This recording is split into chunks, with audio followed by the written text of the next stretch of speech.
Yeah. I remember watching it. But yeah, I know this. I know that's what's happening. It's the music is, did the Yeah, digital. they had a different idea of what to do on that. They told me what it was. I said, why not do it, my life is really like. In fact, I tried to get Val to part. Oh yeah, that would have been fun. But they Yeah. wanted to do the whole play on the, What? as if your real life you were Gomez still. Yeah, but no, they wanted to do something about a guy who was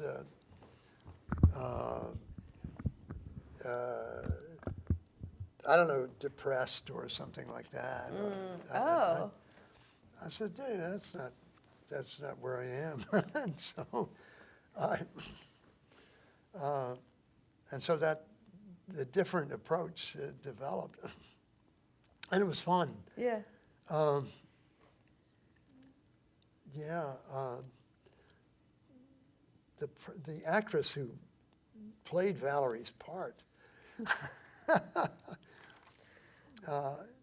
was ended up seeing her. Wasn't she in Chicago in a Neil Simon play? Val? I'm trying to recall. I don't remember. So I think we saw it somewhere else besides that. She was good. Probably, yeah. Okay, are we ready? Okay. Okay, so we're going to shift gears a little bit. In 1968, you wrote, directed, and appeared in a short film called Prelude. So was this your first experience directing? Not my first experience directing, but my first experience directing film. I had a little edge because I watched the process carefully, and I was an ex-photographer anyway. A still photographer. Yeah. I won a national contest, in fact, when I was 17. Wow. And had been on exhibition, and actually a TV show had been done. And you actually were nominated for an Oscar, no, for Prelude. Yeah. Did you actually attend the ceremony that year? Yeah, I did. What was that like? I flew back I was doing Viva Max in Texas, and Peter Ustinov and I were both nominated, and he went back, and we both went back. What did the honor mean to you to be nominated? Well, I was thrilled, yeah. But when it was announced, and I saw the nominations, I knew that there would be a problem. You see, in those days, you didn't have to see everything to vote. And somehow, because home movies were used in this film, they could put it in the live action category. Some home movies were used. And it was a film memorializing Robert Kennedy right after he was assassinated. And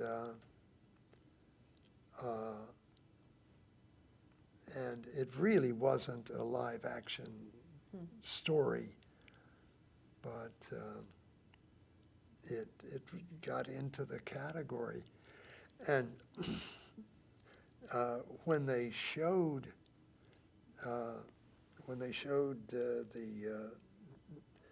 they had a couple of screenings of the nominees, and they were not. The Kennedy thing wasn't as well received as some of the other offerings. And so if the vote had been taken there, they wouldn't have won. But if people hadn't seen it, they'd automatically check off Robert Kennedy Remembered just because it was Robert Content, Kennedy. right, associated. And whatever it was like, it would have won.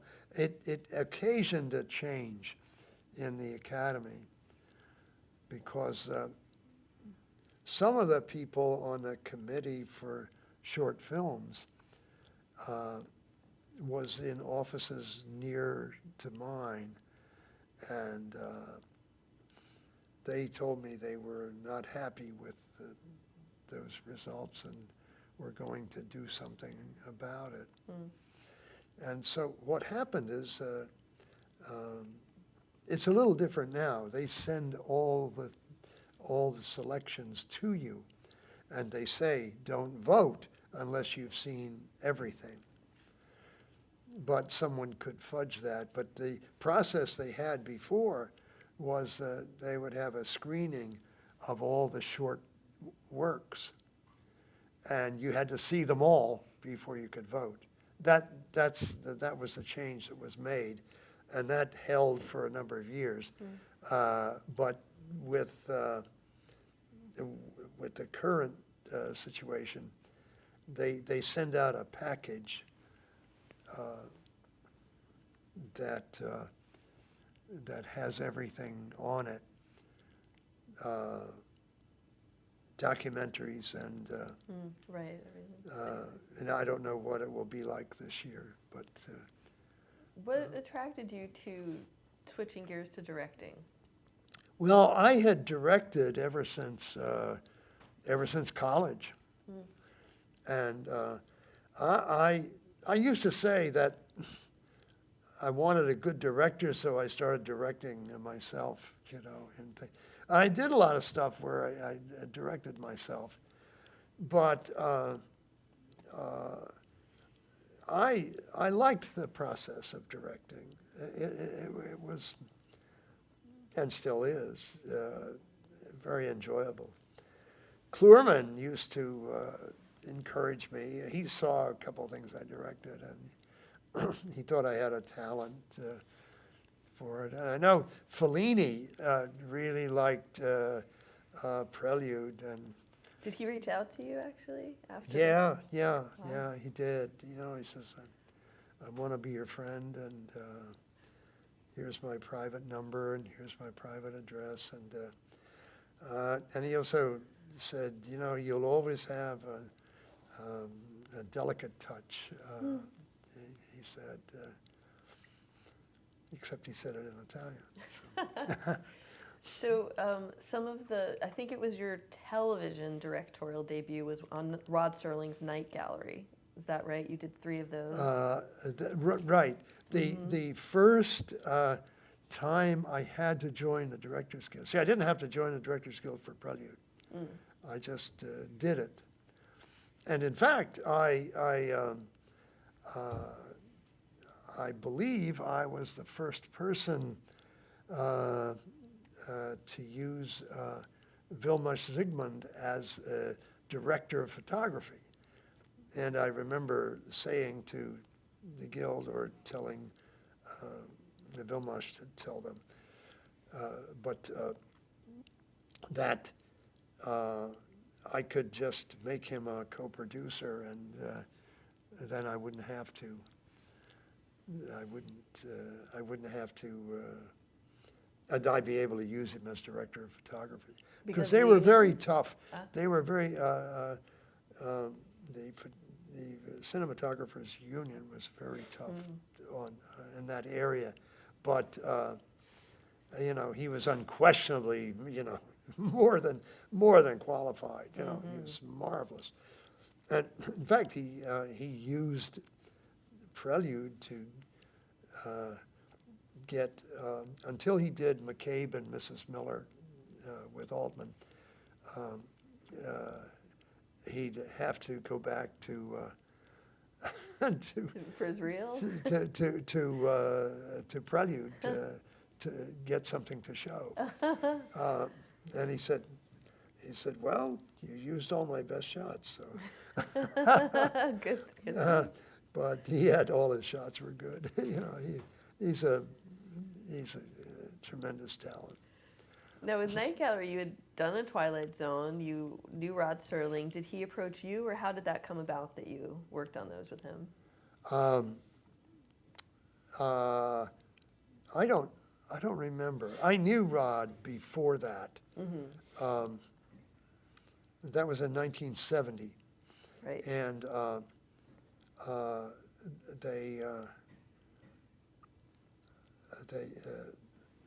the Universal wanted to, based on Prelude actually. Yeah. Wanted to actually. For about 20 minutes, I was the hottest guy in town because people responded very well to Prelude. And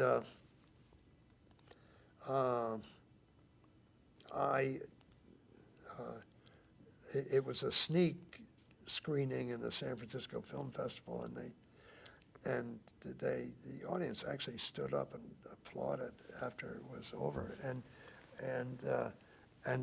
one of the critics wrote that up, that the audience stood up and applauded, and that was a great quote, to use.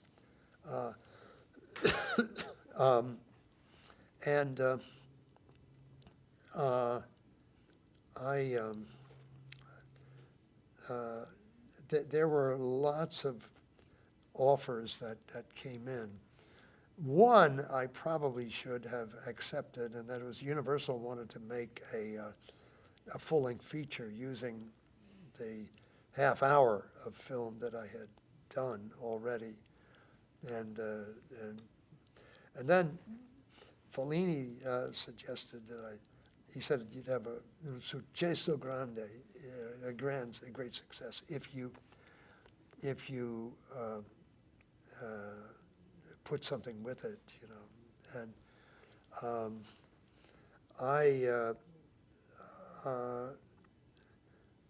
I was loath to do that at one time because I thought, okay, that is what it is, and I don't want to change it. But it was really appropriate, and I probably should have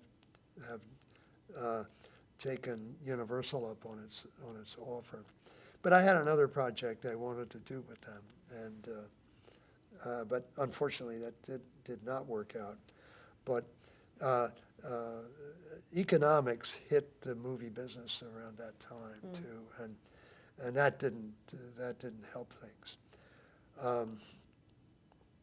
But then I got involved with things in my personal life at that time too. So. This cause and effect thing The butterfly. is always at work. The butterfly's wings again. It's always happening, yeah. Well, with the Night Gallery, how much would you say that your long experience in acting informed how you approach things as a director and working with actors? Well, you direct the actor as you would direct the actor in the theater. And the way I approach acting and the theater is good for movies too. You have to get a different result in the theater because you have to be heard, and that is also true in film, but actors can be almost not heard and still get picked up by microphones and with amplification. But I must say, in lots of films these days, I'm not crazy about the tracks that they're getting these days. And I don't think they're giving the sound mixers a chance to, excuse me, the chance to get set up. It's so much about picture. And that's understandable, but whenever I did anything, I would try to fight to get good sound, because a good production track is very, very important, I think, for a film. Of course, in Italy, they just get a guide track and they loop everything.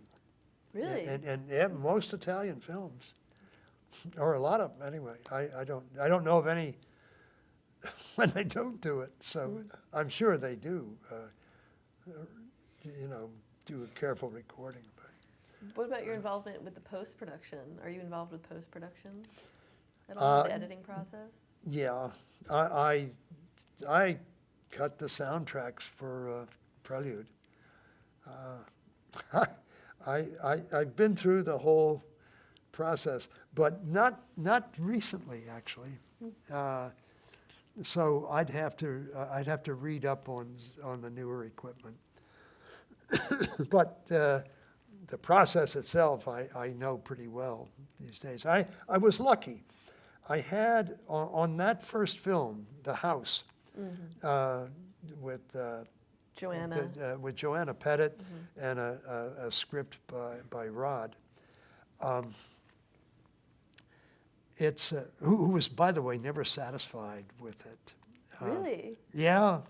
It was one of the most acclaimed ones too, no? The fans love that one. I know, and that's what he wanted, if he could find one, a less ambiguous ending. And I thought the ambiguous ending was perfect for it. I thought what he did with that originally was very good and worked.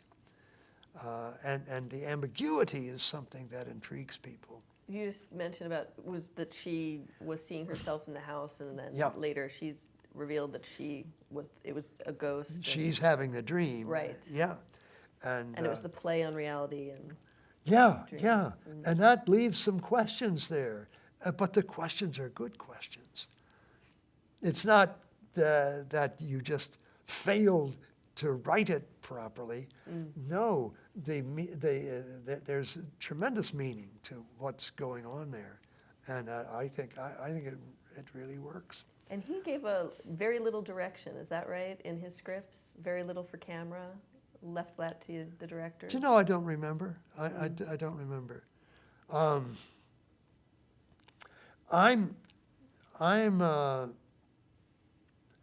always interested in, and this makes me, I suppose, not following the line in Hollywood, but I want to know what the writer is looking for. I object to the fact that the writers aren't listed in the production reports. That they have everybody down there except the screenwriter, and I don't think that's right. And you know, if I get to see the writer of the screenplay, I usually ask a lot of questions, because I want to know what the intentions are there, and to me they're very important and very instructive and very helpful. Wasn't there also a case, I think it was the other one, The Fear of Spiders, I think it was with Kim Stanley, where she wasn't comfortable with the dialogue as written and you actually modified? Was that on that one? I wonder how that worked with Rod. Was he okay with you? I never talked to him about that. Huh. I never did. Kim was uncomfortable with it, and so we didn't really alter the story. Right, just the words. Yeah, but I wanted her to be comfortable. The studio was upset when they heard, I mean, somebody on the sound stage made a phone call, and I got a phone call. Oh, that you're changing. Like, what the hell are you doing? That was the phone call, But um, I, I trusted that the stuff would work. And so when they saw the dailies, they were all okay with it. They were fine. And and you're dealing with one of the great actors of our time, with so the time we spent doing that, I think it was probably well worth it. Mm-hmm. But somehow I never discussed that with Rod. Maybe just unconsciously, I thought maybe it's easier to avoid it. I don't know. Well, if he didn't object. But no, he's such a good guy, and he wanted something that worked. And it worked. Yeah, and I think it. All three of those shows I directed, I think, worked. They told me they were going to put a couple of them up for Emmys, but they never did. Oh, that's a shame. I was having some issues with the studio, I think, at that time too. So that may not have helped me. I learned a lot during that time about how to behave with studio executives. Oh yeah, any lessons? Sure. learned to share? Yeah, you got to look at it this way. Just because they can't do what you can do doesn't mean they are not good at what they do. Words of wisdom. That's true. I mean, Yeah, they're seeing it from a different perspective. yeah, too. yeah, and they have different issues, and Yeah. and so you have to understand that. And during that period, I chose, I think, not to understand that, or understand it just a little bit, Yeah. a little bit to get by, But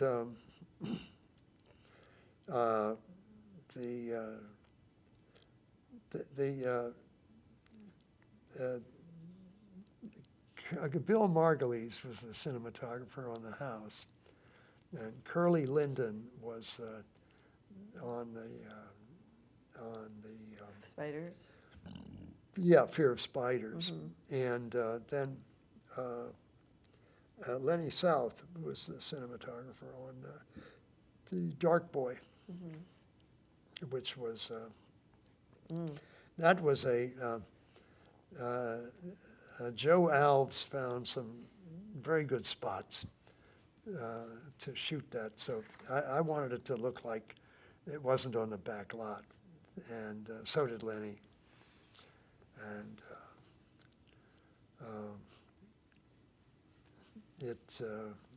it was, I think, very successful from that angle, especially.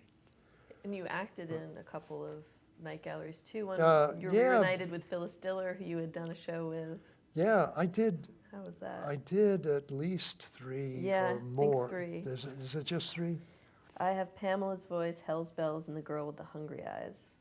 The 3. No, that's it. That's it. I don't remember any others. Yeah. How was the experience different acting in it versus directing the same show? You did that a couple times. There were shows that you were on both sides. Well, I didn't. When I acted, No, not at the I same didn't- time, right? I didn't direct, and I didn't act in any of the night galleries I Right. directed. So actually, someone did though in Hell's Bells. Ted Flicker wrote it, and I believe he directed it too. Yeah, he directed it, and In terms of the same And project. he played the devil. Oh, in yeah.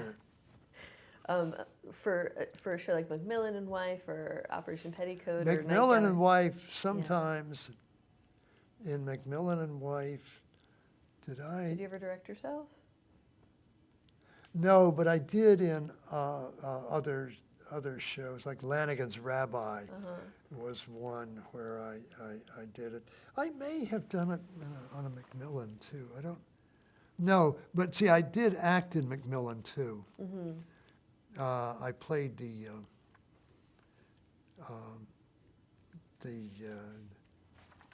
medical examiner or something of that nature, or the lab guy, Right.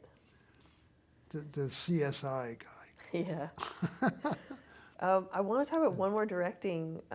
We talked about that earlier with Chips. With what was like directing an action sequence? Was that a total departure, or is that what? Oh no, I directed action in the past. What's the challenges for that?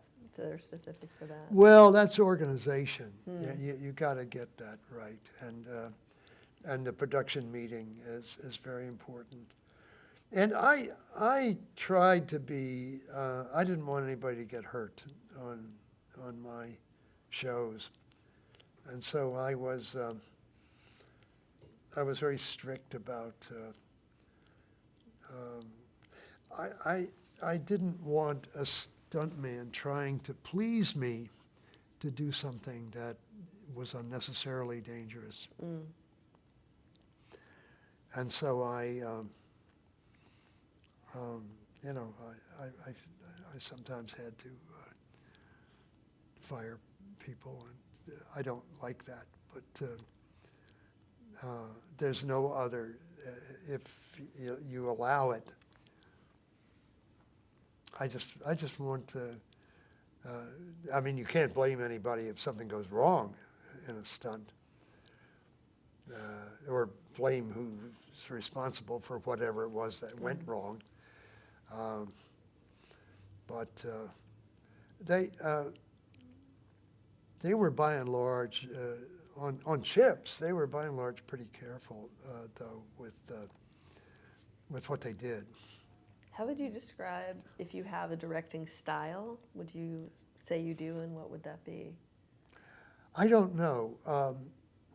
In a discussion that I had with Fellini, in Prelude, I wrote some stuff to be done with jump cuts, which were in at that time. And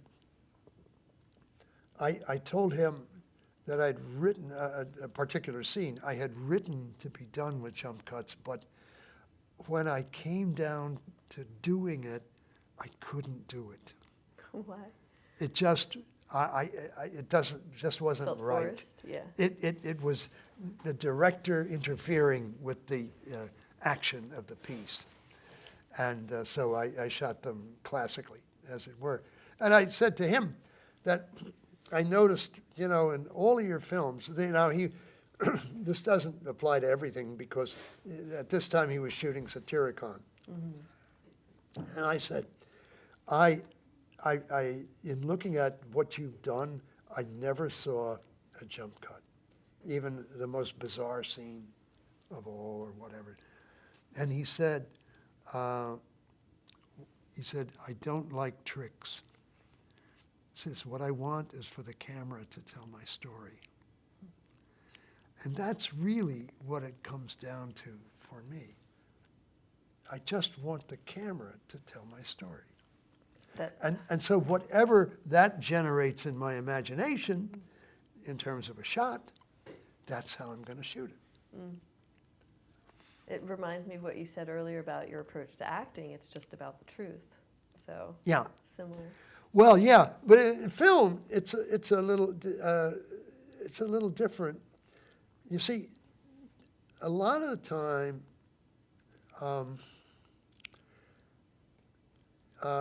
and directors do it all the time, but they insert themselves into, now that can be a style, I suppose, but if you're if you're shooting something and you intrude on the scene as a director, so much so that somebody says, "Wow, what a great shot," or "Oh, terrific move," you know. Unless they're looking for it, you, that's not the way you want to go. Did you have any mentors for directing? I mean, other than Fellini and your friendship with him, I mean, was there anyone you looked up to or tried to emulate or? Not really. You see, I've always felt that whatever you're doing will determine the style. Look, there are plenty of directors I admire. You know, Ingmar Bergman, Sure. William Wellman, John Ford.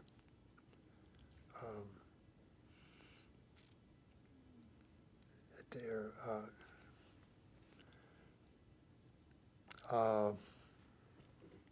gosh, there are a dozen that I could. There's a lot of George Stevens. Look at the way Gunga Din is shot. He must have had some budget situation there because he's very economical in certain action sequences. But it's so clever the way he has organized stuff. That you know, he makes it work. Do you do a lot of rehearsal? Oh, that's essential. Essential. Yeah, got to.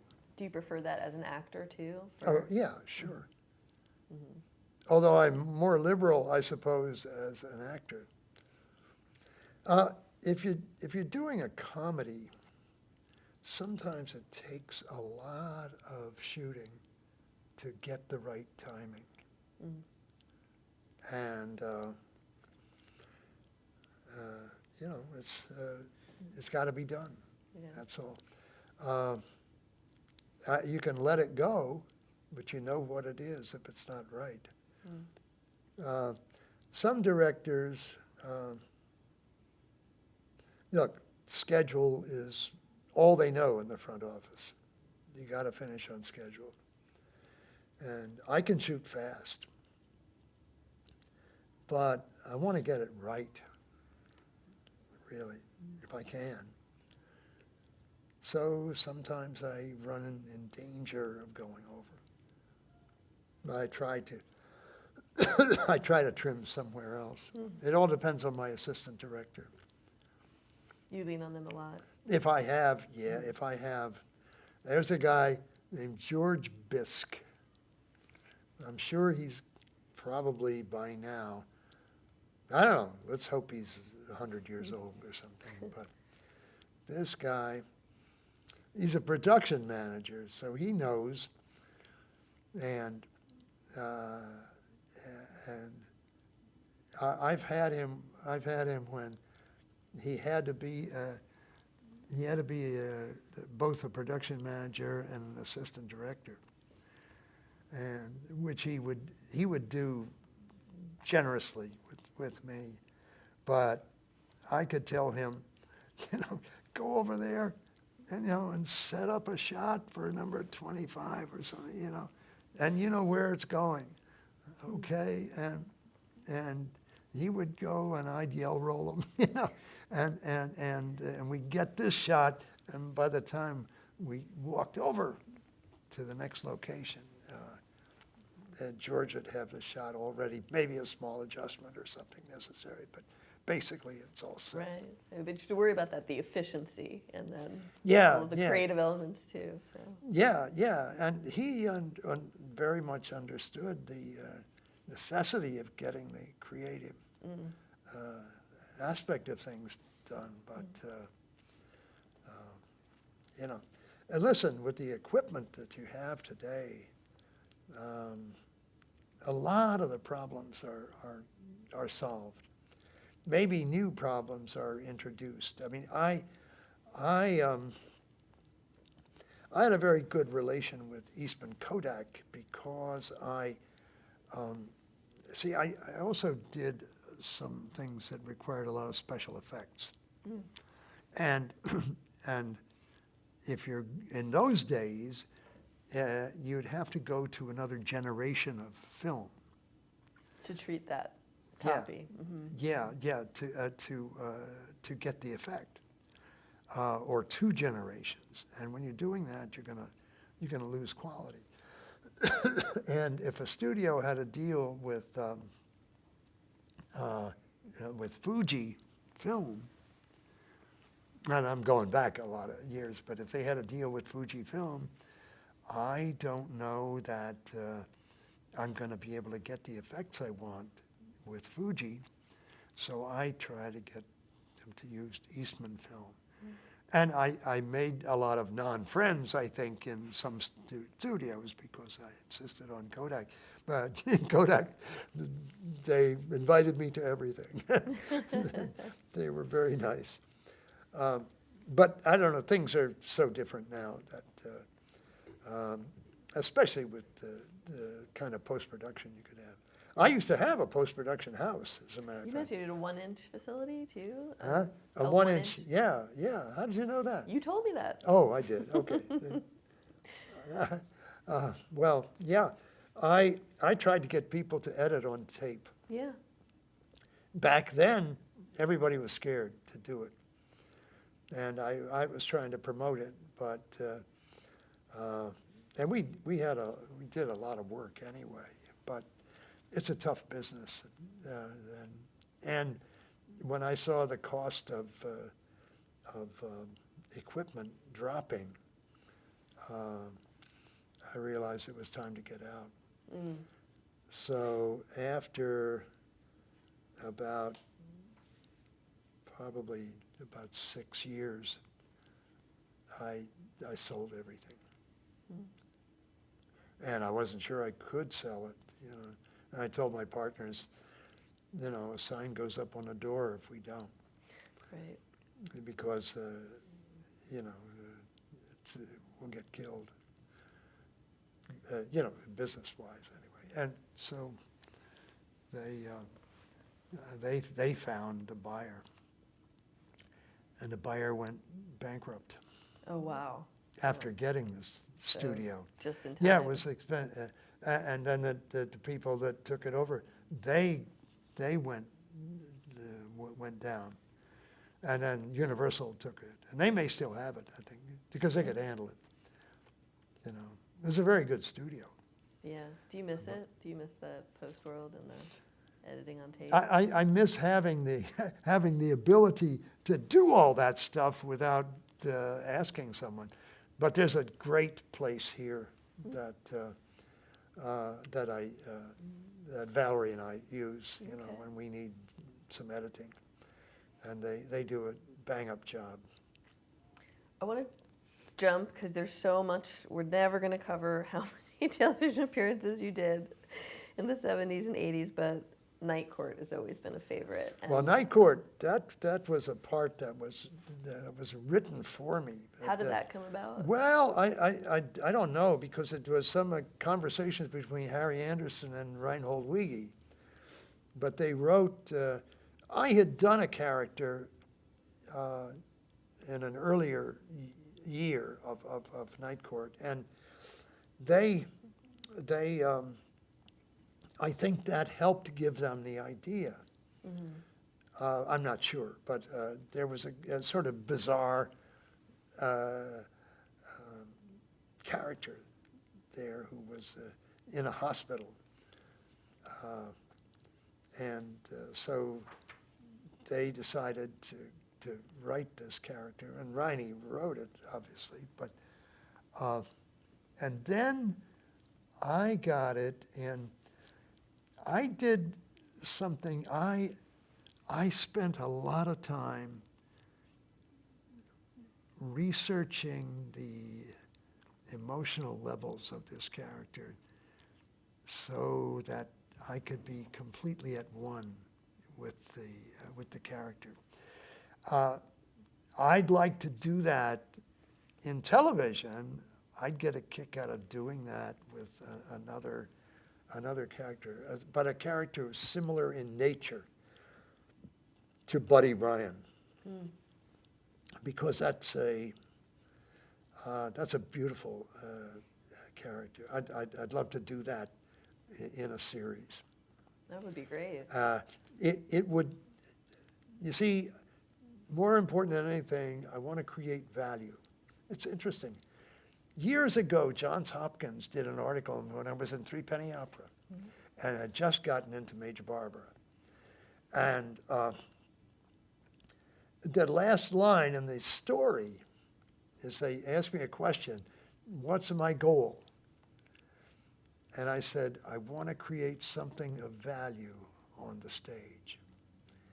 And I realized it was really interesting for me to take a look at that article, because one of the things I teach in this class called Contemporary Theater and Film is I want them to understand what value creation is. And we define it, and a lot of the course is based on an exploration of that, and an exploration of the hero in drama, and what constitutes the hero, and how that affects acting, and how we can approach something this way.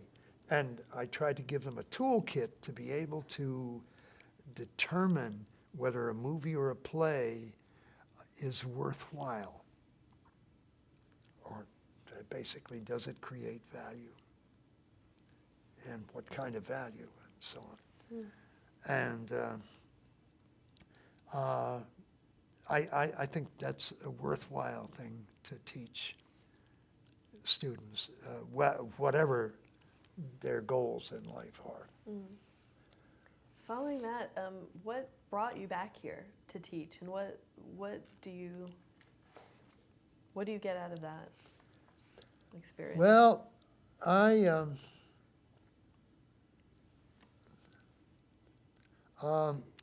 when I was a student, I had a wonderful learning experience that involved a lot of crosstalk among disciplines. And I noticed that there was not nearly as much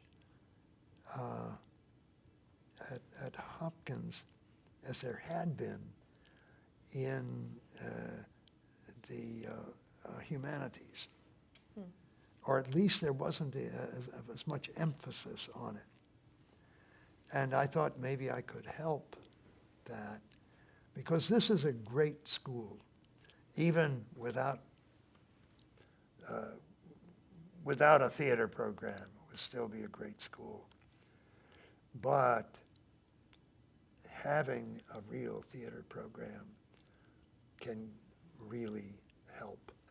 And I think it can stimulate a lot of good critical thinking You mean that among the student body. infiltrate into the other disciplines, you're saying? Yeah. For the arts. Just the ideas, and collaborate with other disciplines. We're already doing that with other departments.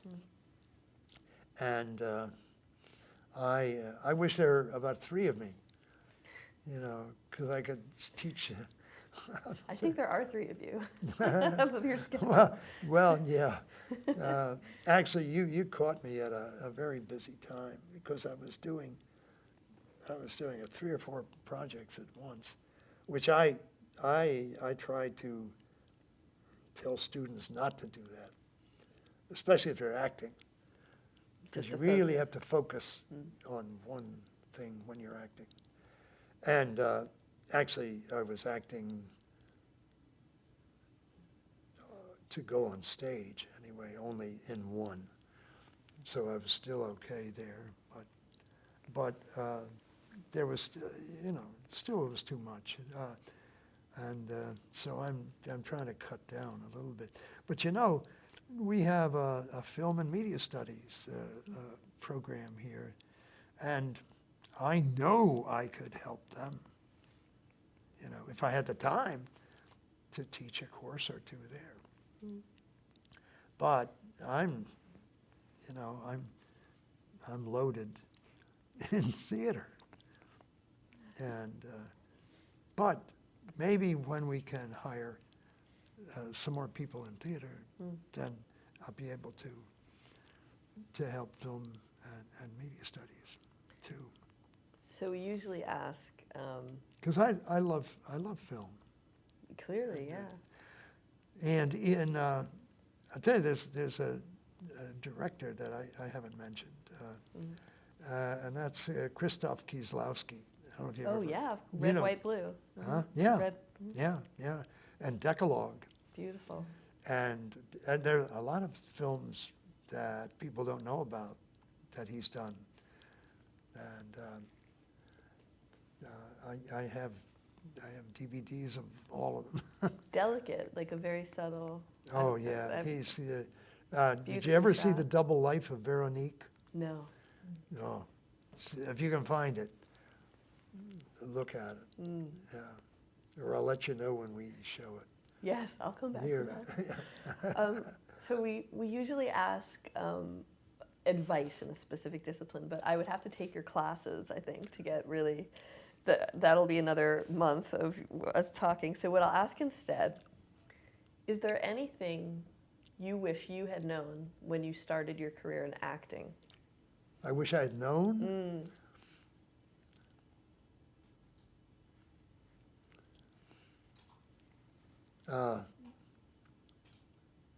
How to stretch time. Personally, at a stretch time, so you could. Personally, yeah, for everybody. Let's live 200 years instead of 100. What about for directing? Oh, well, for acting, a serious answer. Mm-hmm.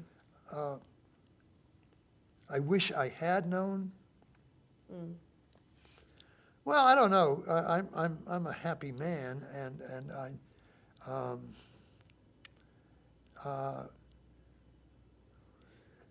it would have been nice to start with Kluerman, but I appreciate him all the more because I didn't have him for a few years before I was able to study with him. And there was an advantage to that too, because I know what it's like not to have that kind of precise guidance.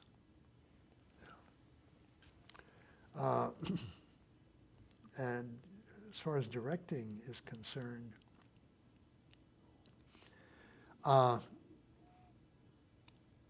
well, directing in the theater,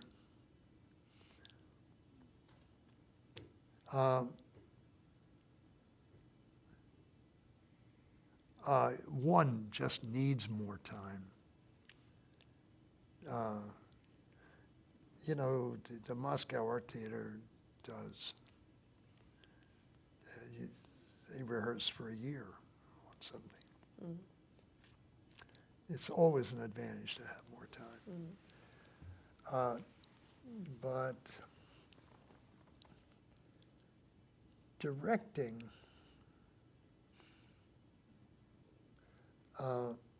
is something that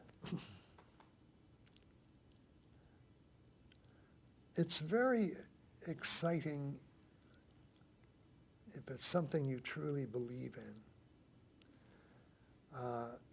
because, at least for me, I just want to make it work.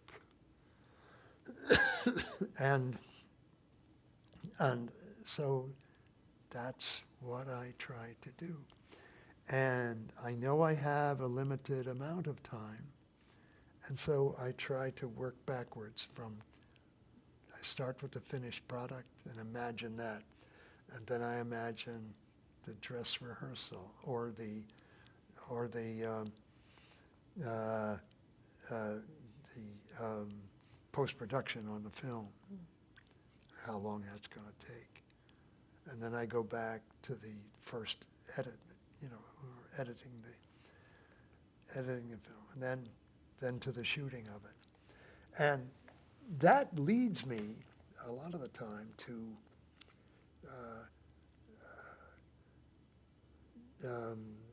editing the film before I shoot it,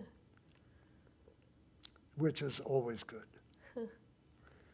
If you know what, for example, I knew what the last shot was in Prelude. It turned out to be the next to last shot, but it was there, before I even started even to write it. I knew what that shot was.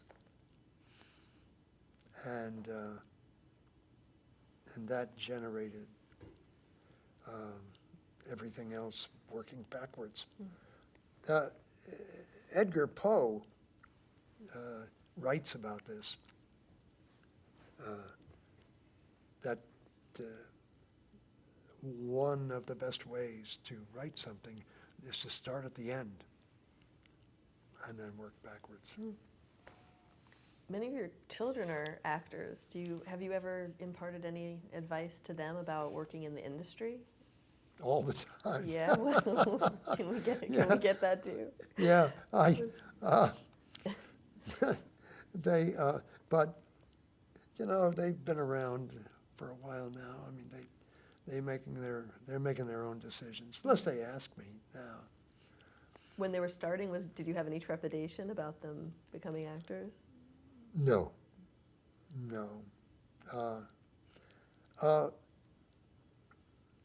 None of them.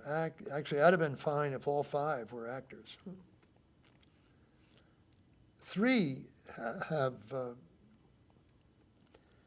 well, actually, all of them have done something that way. But the middle son,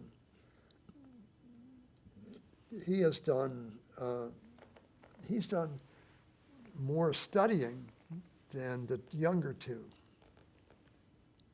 But he has some other talents that take him away from acting. And he does very well with that. Although he's taken so much time off lately. And I guess he can afford it, but I can't help worrying about it. Come on, Tom. Go back to work now. You've pretty much consistently worked in this industry since the 50s. I mean, Yeah. to what do you attribute your personal longevity in the industry? In the industry, just staying alive, I guess. I don't know. But you've worked with some people, Jerry Perry and Leonard Stern, and so many people you've worked with at different points in your career that you repeat with. I mean, Oh, yeah. Is there anything to impart from that about? I think I'm reliable. That is, I deliver. I think that helps. That is, I mean, I show up. I'm not. I went through a period of being a bit of a rascal, but I'm long past that now. I'm a big square, and I'm happy I am. Life's a lot easier, but I have a good time. I enjoy life. and I appreciate it Yeah. tremendously.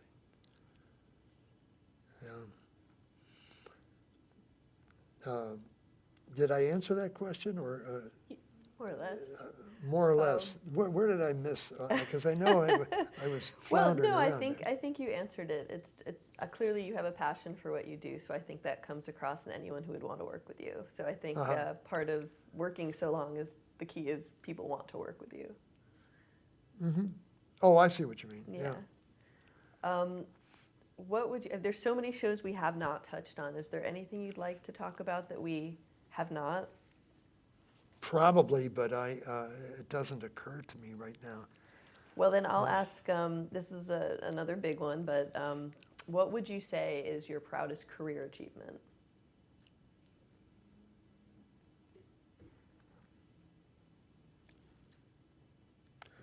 I think it's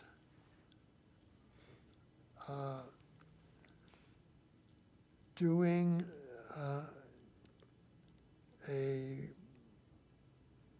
run of Waiting for Godot in Texas at the Alley Theater in 1959 Wow. with my friend Sidney Kay, who is no longer with us, unfortunately. But that was,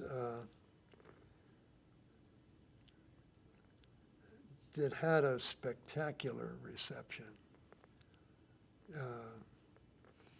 And I think we got out of the play what's in the play for the most part. There was an abundance of raucous laughter. That is, people were really laughing. They weren't, you know, as they do often with that play. They were really laughing and having a great time. And then at the end of the play, they were audibly sobbing and the white handkerchiefs coming out, and the audience were a distraction almost at the tragic aspect of it. So it worked both ways. And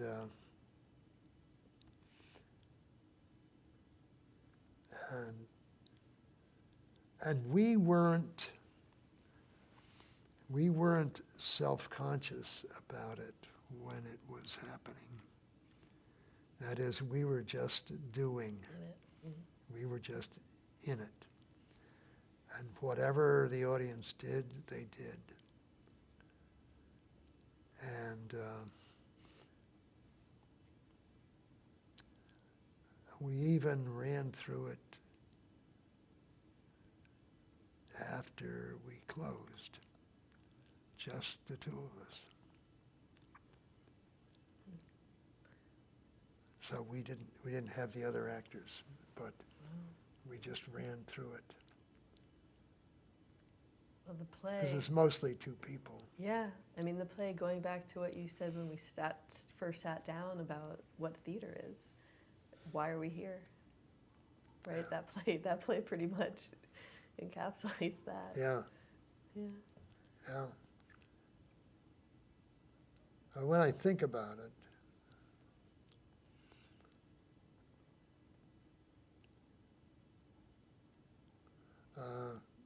that's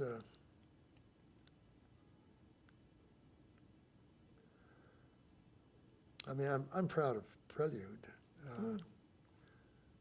but there are a lot of things I feel strongly about.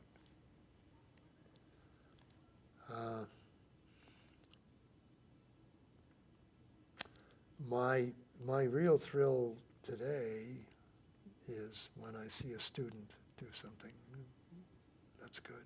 Mm-hmm. What are your future plans right now? Well, we'll see.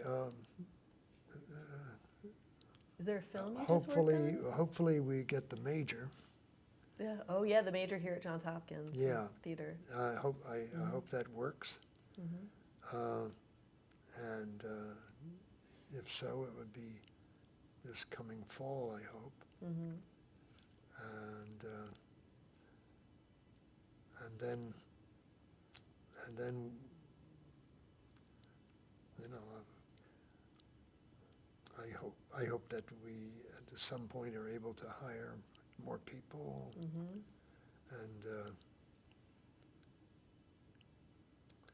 and then maybe I'll have a little time to do some other things that I want to do some writing. Some writing. Yeah, Mm-hmm. and maybe I'll do some writing anyway. Why not? There's 3 of you. Yeah, that's right. So we asked this of all of our interviewees. It's another tough one. How would you like to be remembered?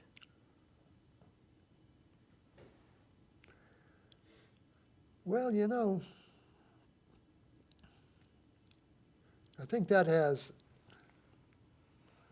a consequence of what I do in my life and how thoroughly I reach others. And so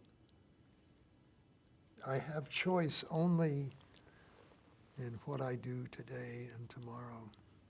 And from this point on, what I've done is already there. And so I can't do anything about it. So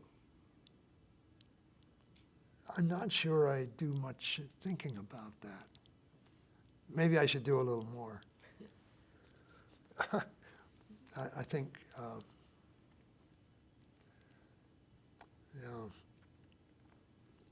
I don't know.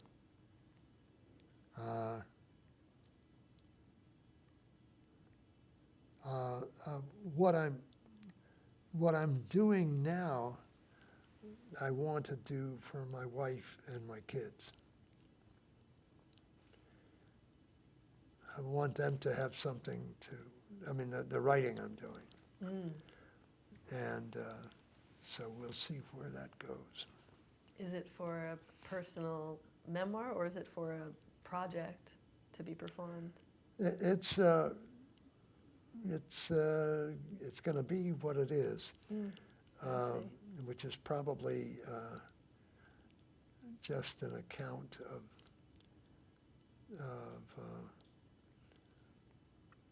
the stuff that I'm going to write about, you know, which I'm obviously resisting saying.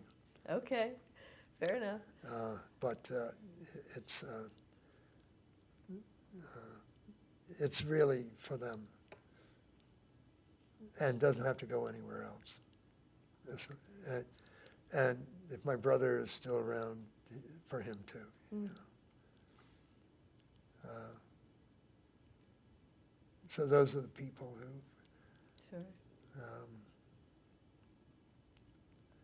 are most important to me. Is there any role that you have not had a chance to play that you would like to still play? About 55 or 60 of them. Yes. Yeah. Sure. Any one that just stands out as, I really wish I had done that or could still do that? The Yiddish version of Death of a Salesman, maybe? I wish I'd seen that. Yeah, me too. Yeah. That sounds really so appropriate. Because I don't know, maybe I was talking to you once, Kim, but the rhythms in Miller's writing would adapt very well